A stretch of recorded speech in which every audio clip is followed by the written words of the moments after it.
breakfast puppies? This podcast contains adult language and content and is meant for mature audiences. Listener discretion is advised. You're listening to The Glitterbois.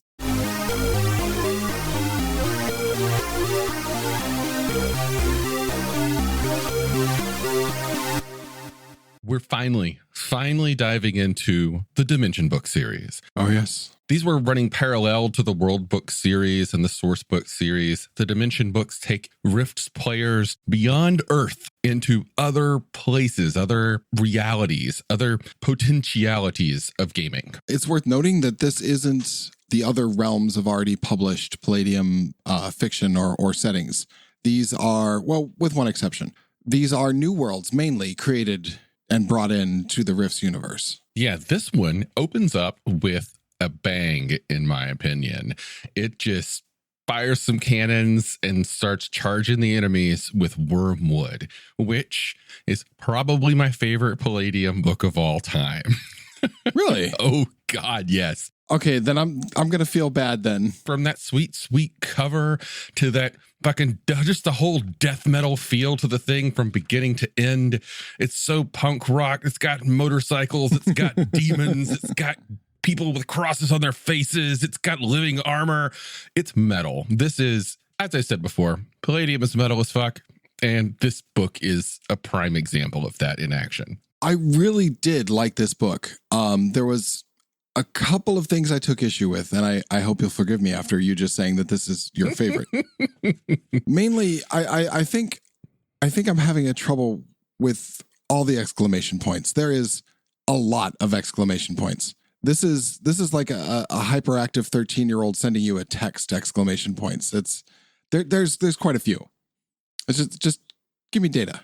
Well, I'll tell you what, this is 1994. So Rifts has been out now for 4 years. And I think that this is something, I think that what you were describing is something that we're going to see a lot of in some of the earlier books. There's a lot of exclamation points and descriptions. Things get pretty exciting.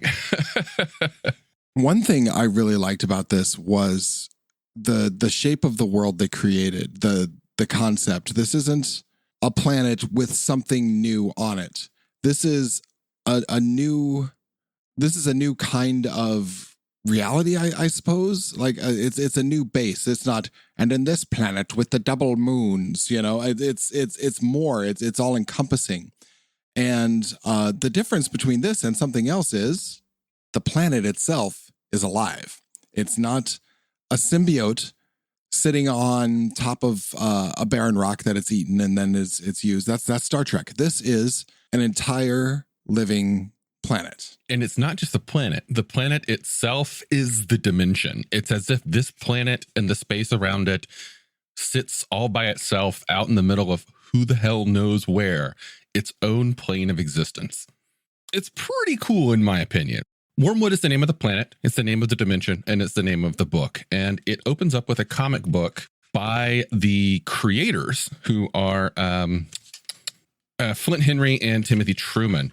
Now, they worked with Kevin to bring this to the Rifts universe, and I think it makes a pretty good start to the Dimension Book series because it's so different than what you are used to. Yeah, it's out there. This gets you excited for the new dimensions that are going to follow.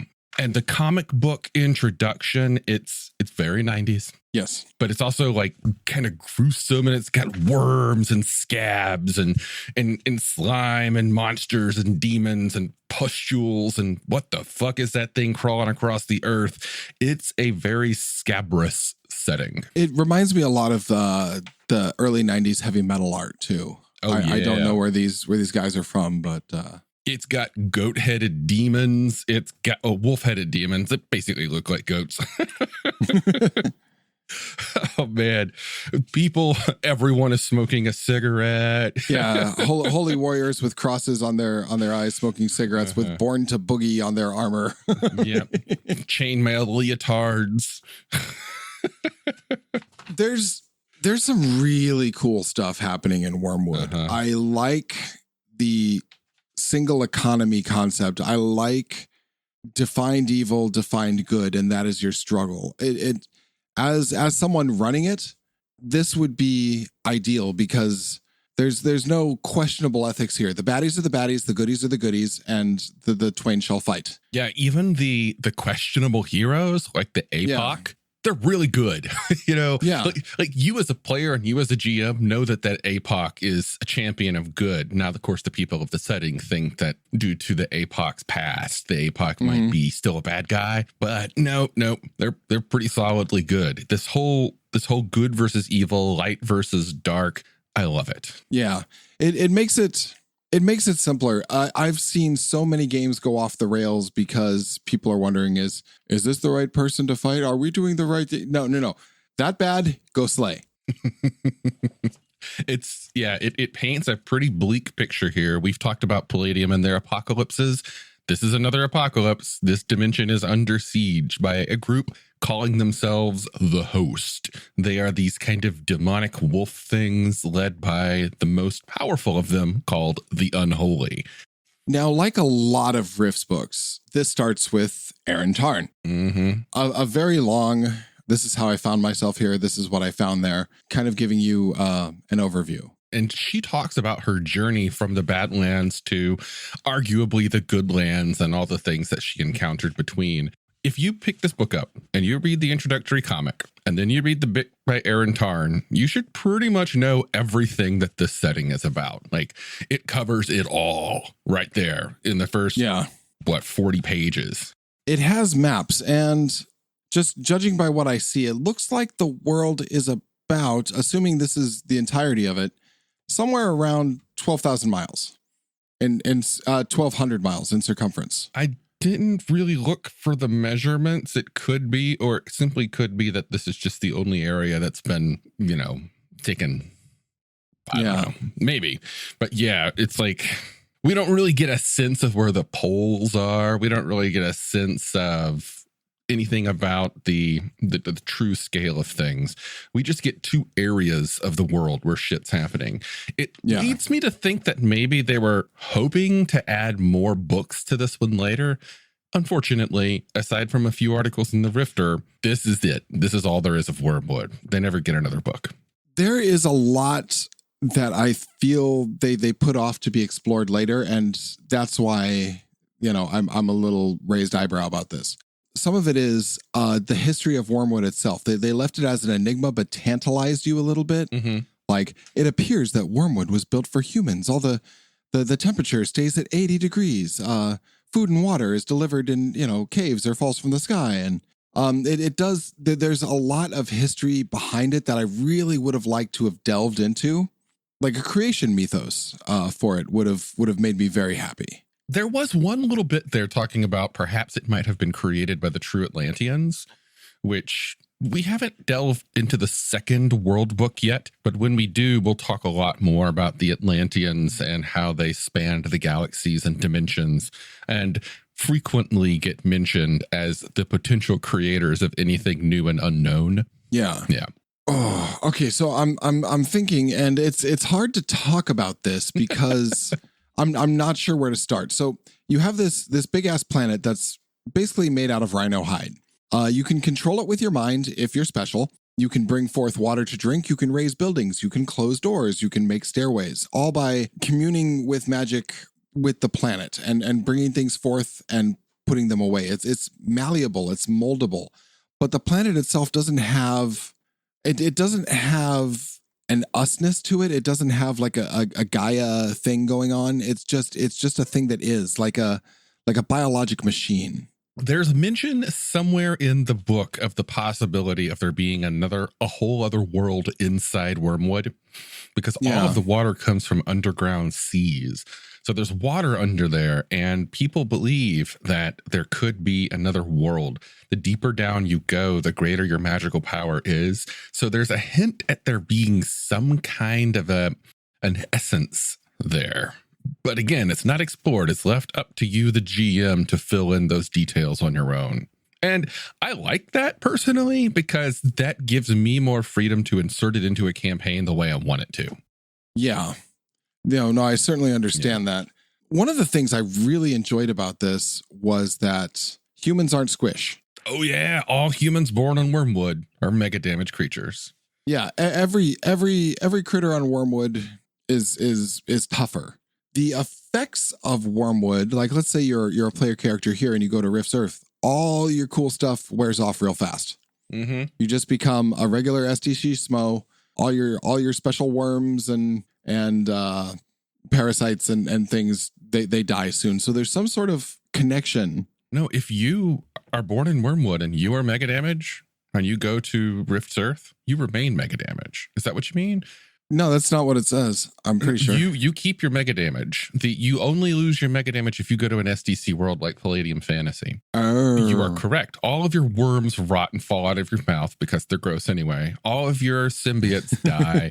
Any of your planet powers, you just can't do them anymore. But you remain mega damage, which is why I actually offered you when you were making your last character. I said, hey, yeah, want to be born on Wormwood? No, I don't want worms.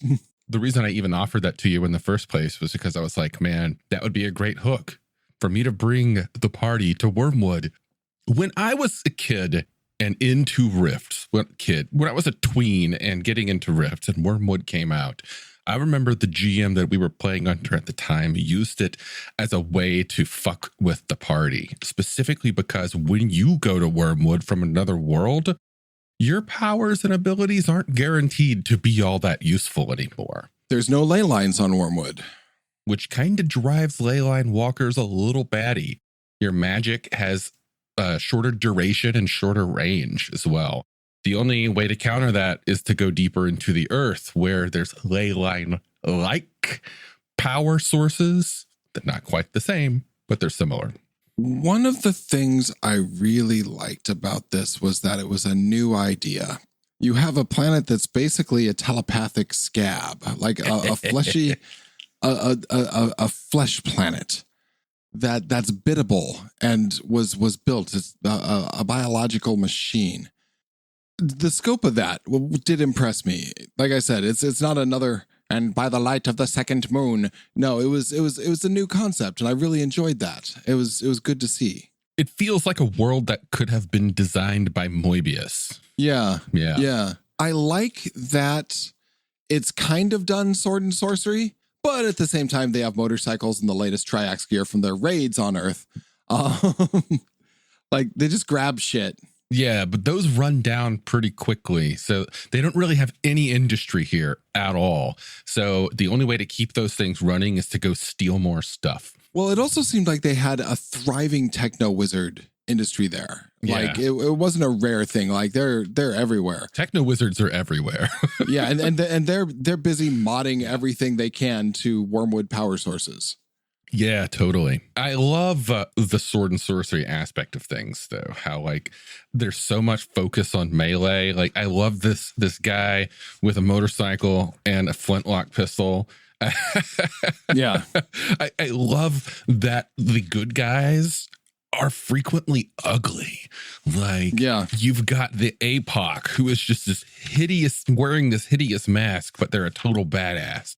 They are the one I was talking about earlier. They were once a bad person. They were once a good person who became bad and then renounced their badness and became good again. But in doing so, they gained some communion with the planet to become a redeemer. They're awesome.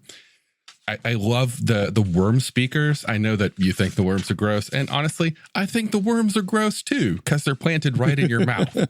But doesn't that look awful? And doesn't that look cool at the same time? There are a lot of really interesting OCCs here. The Priest of Light is cool as fuck. The Monk is awesome. The sellsword thing, the Siembieda, yeah. The freelancer. The freelancer. Yeah, those are cool. The APOCs. I mean, and these are high powered. Like the Monk can do some crazy shit. Mm-hmm. They have like this final strike option where was that the Monk where they can drain themselves? Death strike. Death strike. That's sick. It inflicts 2d4 times 100 mega damage, but you can also die. All PPE points are gone. Yeah, but you fall to the ground twitching on the battlefield and just lay there for 10 minutes.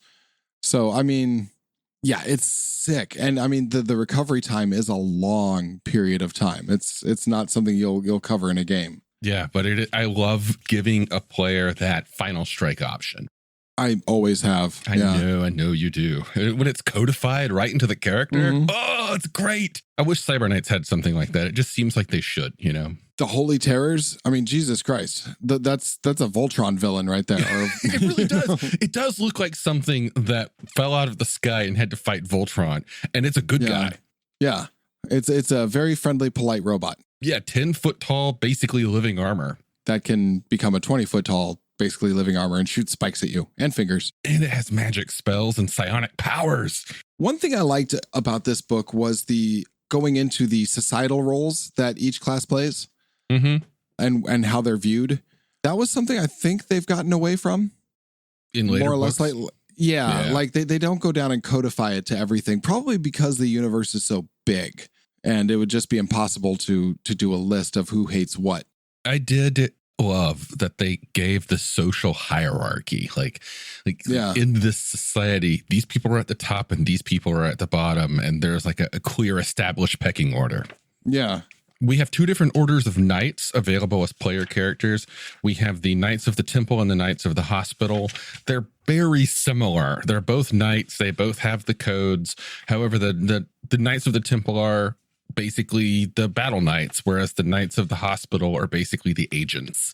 And there's also the social structure of that. There's the Knights of the Temple are definitely the upper crust. They are from the good families. And you, dear peasant, if you do very well and fight very hard, you can come to our parties, but you still have to live on that side of town over in the Hospitaller district. And what I love about that in this book, while it keeps going heavily, leaning hard into how bleak the setting is and how hopeless the hordes of darkness are and how few human lands are actually claimed for good.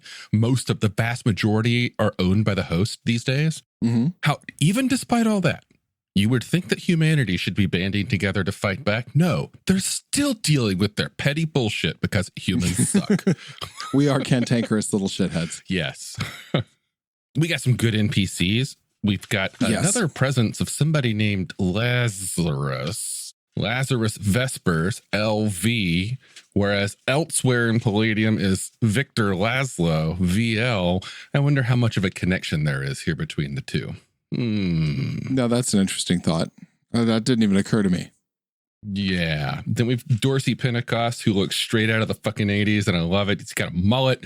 He's got a flintlock pistol. He's got a fucking biker vest. Oh, I love him. and he has a crusader sword that is also a katana. It's only sharp on one side. Single edge blades. Yeah. And throwing knives everywhere because that makes walking comfortable. Yet he's also still dressed somewhat sensibly. Even though this was the 90s, we've got normal pants. We've got boots with a slight tie around them. We don't have Rob Liefeld straps everywhere. He's not covered in pockets. This is good. I love this art. And let me bring that even into the modern thing for you weekend warriors out there. The more pockets you have, the more time you spend patting yourself in a combat scenario. You don't need that much. Yeah, he doesn't look like he put that much effort into putting his clothes on. However, his hair, he might have spent a little time making his hair look cool. Well, quite. Lots of product there. Then we got the bad guys. Lots of bad guys. Good bad guys. Well, sorry, we've got a whole lot of powers, and then we got the bad guys. We've got the symbiotes and the battle saints. Oh my fucking God, I love the battle saints. They are 100 to 200 foot tall, like extensions of the earth that allow you to pilot them like a robot and go forth and just stomp on bad guys. Okay, so I lied. That's Voltron. And then you got another one called the Battle Orb, which is basically just a head of one of those things that floats around. Yeah. It's this weird mix. This is like a whole planet of organic techno-barbarians. Like on this planet, there are two cities whose only thing is to take the resin that the planet spews forth and make it into swords, armor, eating utensils, plates, your favorite chair that Grandpappy passed you down. Everything, and I can't stress this enough, everything is provided by the planet or stolen through one of the dimensional gateways, through one of the rifts. Even their magical items, this setting has its own version of magic items called Siembiedas, which give you a lot of cool powers. They're like claw shaped or necklace shaped or, medallions or literal worms that you attach to the inside of your mouth kind of stuff. Each one gives you magical powers of some kind at the cost of something else. It could be a minor thing like you're irritated all the time, or it could be a major thing like your physical endurance is reduced by 1/3. Yeah. There are worms of armor, worms of blood, worms of mending, worms of power, worms of seeing. Yeah, there are no healing potions, but you get bags of worms that you drop into people's open wounds. Isn't that awesome? Such a gross. I know, it's so gross, but so cool. Okay, then we get the monsters. Lots and lots and lots of monsters. Monsters and monsters. And I like that many of these pieces of art are Kevin Siembieda pieces. We see less and less of his art these days. God, the battle scenes are really cool, though. Lots of monsters, lots of weird magic items, lots of crystals, stuff and stuff and stuff and stuff. And then we get the bad guy NPCs. And again, hierarchies. Yeah. I think a lot of this game is interpersonal reactions, because the battles when they come would probably be fairly apocalyptic. These are armies. You may, work your way up through a couple of levels with raiding parties and, stuff like that. But a lot of it will be you role-playing your place in that society, trying to get to what you want. Mm-hmm. Like, you can't just walk into the town and say, hey, heal me. Hey, send me here. Hey. It's like, no, I will not. Yeah, I think there's a lot of going out into the field, doing battle, coming back, maybe trying to find support from the upper echelons and not getting it unless you do them favors and play their games and deal with their bullshit. There is a lot, like you spoke of earlier, there's a lot of infighting going on with humanity. It's not like actual fighting. But think of two bureaucracies who won't share information with each other, like Homeland Security and the CIA. They're just like, no, you have your database, we have ours. You can't look at it. We're not going to help you here. It's like that, and it's codified, and I love that. And if you are one of those players who really wants to take on the role of the juggernaut badass APOC, you're going to have an even harder time getting help from society where you're branded as an outcast. Yeah, you'll be lucky to get food in a town. One thing I really like about this game is it doesn't go into money. There is no money. There's trading of favors. Yeah. But nobody starts the game with money, because I'm getting the feeling that money just isn't a thing here, because you don't need money when, there's shelter everywhere. And you can just ask the local holy men to, make you more.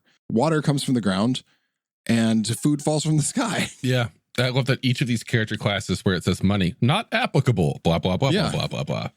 We got a lot of monsters. We can go into the society that's ruling the host of darkness. And let's just say they're pretty awesome.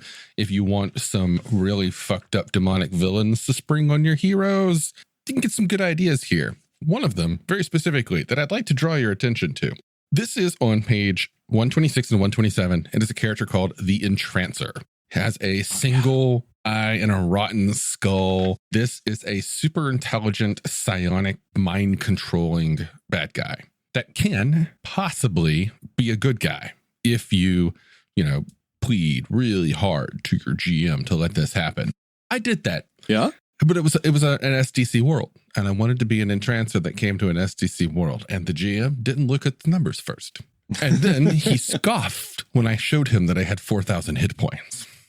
Wait, did I miss over that when I wait? Look on page 127, hit points in an SDC environment, 1d4 times 1,000. Now, I'm thinking that's a typo, but it's in the book.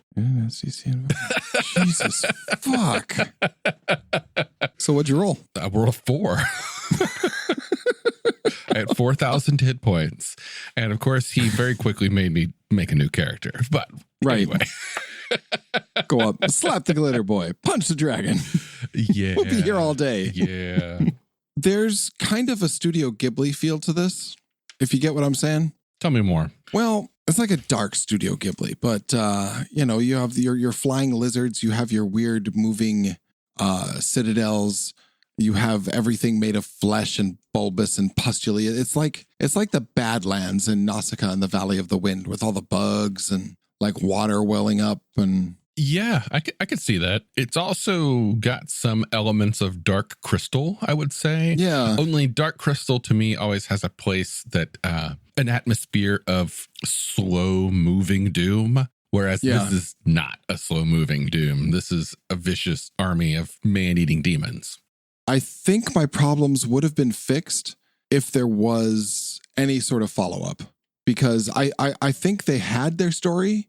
And they never got around to writing the second book. The first one didn't sell well, and, that was that. And unfortunately, I think you're right. Yeah. Some articles in Rifter, but that's it. That's all we see of Wormwood. Unfortunately, the next Dimension book that comes out is Phase World, which I think is a great Dimension book. However, ever onward, the Dimension book series basically becomes the Phase World series. Aside from a couple of exceptions, the rest of them are Phase World extensions, which is a little disappointing. I think they could have turned it into its own sideline like Chaos Earth. Yeah. I guess the power level in Phase World is off the charts in comparison to the rest of Rifts. That's a different book. We'll talk about that later. You are right. It is really sad that there's no more books in this setting come forth. One thing I want to touch on before we move out of this is there's a lot of stuff in here that's shows the submission of humanity to the unholy. And they go on for fairly long articles, pages and pages, and it's scattered around how even battered down by the boot heel of this demonic army, they will still aid agents who are there to wreak havoc or have like guerrilla fighters that they help for, or put out pies for, revolutionaries, I mean, there's all this stuff. And while it does give this image of a beat down humanity, it also shows that we're sneaky little primates and you've never really beaten us. We'll still try in our own little way to fuck with our oppressors. I do like that a lot. Humanity may be conquered, but they are not defeated. Yeah, that's right. This is a revolution pie right here. Yeah, there is more stuff. The art is gritty, and there's this almost cartoony feel to it. Probably because a lot of it is comic book. But the big bulgy eyes and blood everywhere, and it's really good. It's a good book. It's one of the few books of my Rifts collection that I have kept since I acquired it. Nice. All right, well, thanks for tuning in, folks. Catch us on the next one. That was Wormwood.